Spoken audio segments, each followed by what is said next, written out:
শুভ সন্ধ্যা বন্ধুরা, কেমন আছো বলো। আজকে একটা নতুন রেসিপি নিয়ে তোমাদের কাছে চলে এলাম। সন্ধ্যের টিফিন বলতে পারো, হালকা কিছু। আশা করি তোমাদের ভালো লাগবে, দেখতে থাকো। এটা হলো চাউমিন ডিম আলুর পকোড়া, একেবারে নতুন একটা রেসিপি। চলো, আগে আমি একটা আলু নিয়েছি, আলুগুলো কেটে নিয়েছি, ওগুলো সিদ্ধ করে নেব। এবার আলুটা আমার সিদ্ধ হয়ে গেছে। এবার ওই জলটা আর কিছুটা জল দিয়ে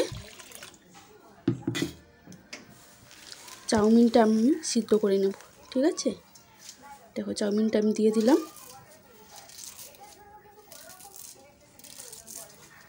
একটু হাত দিয়ে ভেঙে দিয়েছি।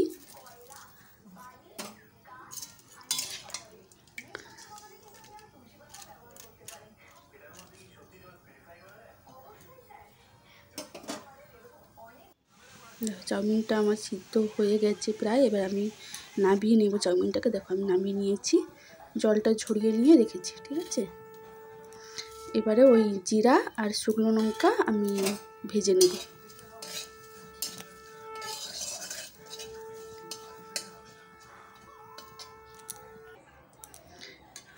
আলুটা আমি এবার মেখে নেব, ঠিক আছে।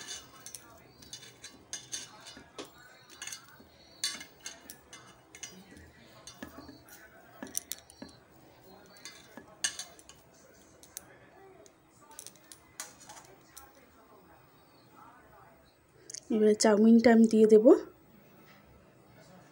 অল্প চাউমিন, দেখো আমার হাতের মাপটা দেখলে তোমরা বুঝতে পারবে। আলুও আমি দিয়েছি কিন্তু একটা পেঁয়াজ, ঠিক আছে, কুচনো পেঁয়াজ আমি দিয়ে দেব।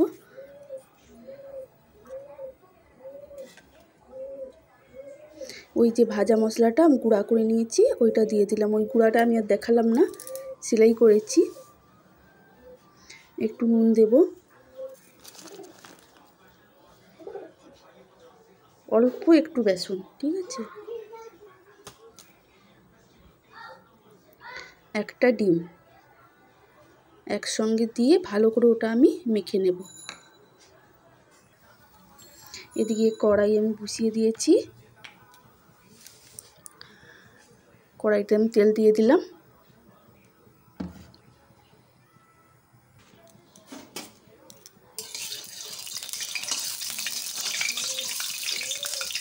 তেলটা আমার গরম হয়ে গেছে। এবারে আমি ছোট ছোট করে ওইগুলো তেলের উপরে দিয়ে দেব।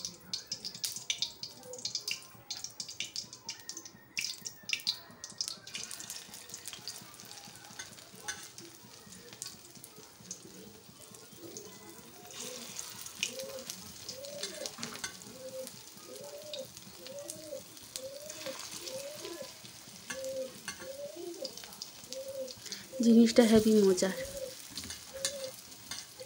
তোমরাও তৈরি করে খাবে, দেখবে কত সুন্দর লাগে।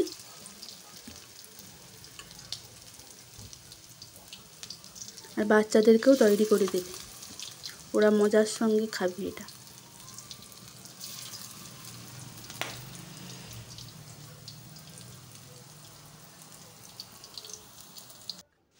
দেখো কত সুন্দর ভাজা হয়ে গেছে, আমার কালারটা কত সুন্দর এসেছে, দেখো।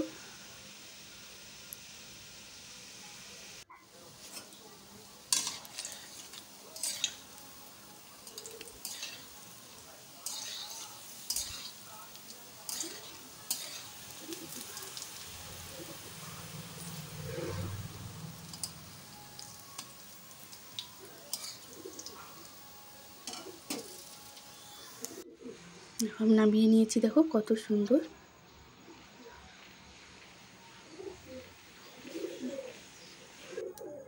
এবার আমি একটা প্লেটে করে সাজিয়ে নেব। আমার খাবার তৈরি করতেও যেমন ভালো লাগে, আমার সাজাতেও খুব ভালো লাগে।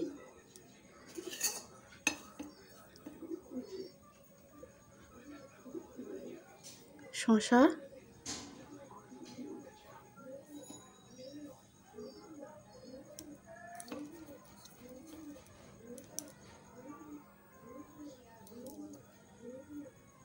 পেঁয়াজ দিলাম,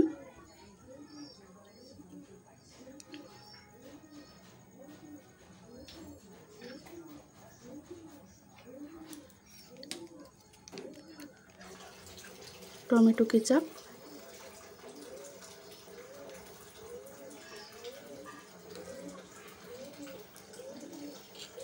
দেখে বলো বন্ধুরা কেমন হয়েছে, তোমরাও ট্রাই করবে। ঠিক আছে, টাটা, ভালো থেকো, সুস্থ থেকো।